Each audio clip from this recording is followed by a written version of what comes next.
Yes, we're back. Episode 107. I'm Nan, the CSL Trailblazer. Fluency is the name of the game.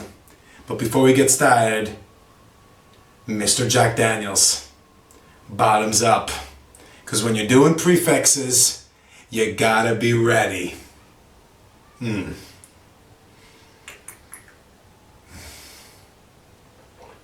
That's some good stuff.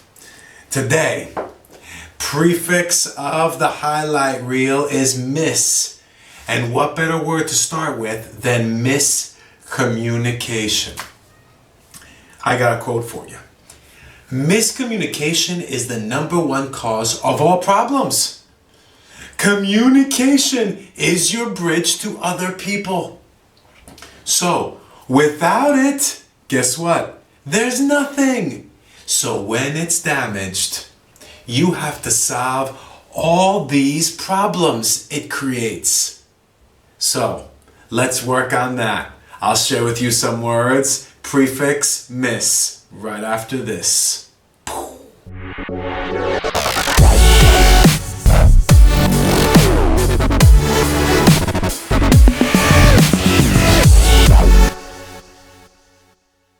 All right, let's get into it. Prefix series continues with the second in the series. Miss is the prefix we're covering today, and in very short time, I'm going to give you some of my select choices with miss, because prefixes is one avenue you can move down when it comes to fluency, and being selective and adding a little bit more,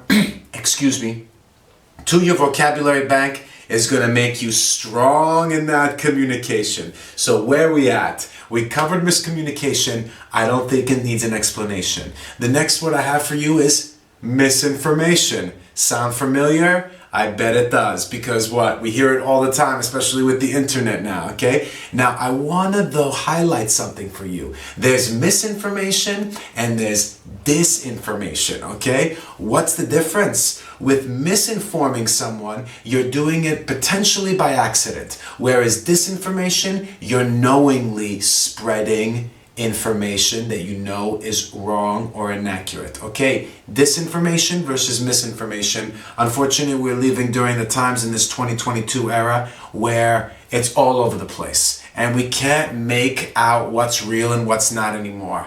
I'm sorry about that. Don't have a solution, but I got the words for you. Okay, the next one is misjudge. Okay, you can misjudge a situation. You can misjudge a person's behavior. You can misjudge a person's character or even someone's intent. Finally, you can misjudge a distance, like some kind of measurement that you're trying to eyeball without a proper measuring stick or measuring tool. Okay, misjudge is very useful because it can be a diplomatic way of explaining a mistake that was made. Okay, next one, mistreat. All right, I think we don't need to explain what it means. If you treat someone badly, miss here, it's putting them together, boom, mistreatment, okay? Misplace. Love this word because in English, we love not saying, I lost it. Ding, ding, ding. It's getting very, very scary when we hear the word, I lost. If you tell your boss, I lost the document. If you say, I lost the keys. If you say, I lost something valuable, it's going to create a panic in our English-speaking culture, okay? But if you say, don't worry, boss, I've misplaced it. It's somewhere here. All is good, no harm, no foul. You just got to find it, all right? So misplace, you've put it in a place where you can't find it, all right? Very diplomatic, highly recommend. Next one, misunderstanding, okay? I mean, we learn language, we practice language for words like this: miscommunication, misinformation, misunderstanding, okay? When you're on the phone or when you're talking to somebody, you can neutralize a disagreement or an argument by not saying, you said this, I said that. You can just say, sorry for the misunderstanding.